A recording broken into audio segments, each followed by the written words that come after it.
భార్యాభర్తల కాపురాలు నిలబడాలంటే ఈ పక్షం వాళ్ళు ఆ పక్షం వాళ్ళు అందుకు సహకరించారు. ఏం పెట్టారని సావగొట్టేయకూడదు మనుషులు బట్టి. ఏమీ పెట్టరు, కాపురం చేస్తారంతే. వెనకాల వాళ్ళు మాట్లాడే సాగతీత అంతా ఇది. ఏం పెట్టారు అదవ గొడవ ఇదంతా.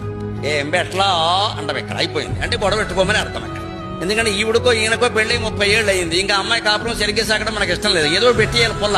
వాళ్ళు ఏం పెట్టలా, ఈవిడ ఎట్టింది పెద్ద పొల్ల. అసలు పెళ్లి అయిన వాళ్ళని ఎప్పుడు ఆ ప్రశ్న వేయకూడదమ్మా.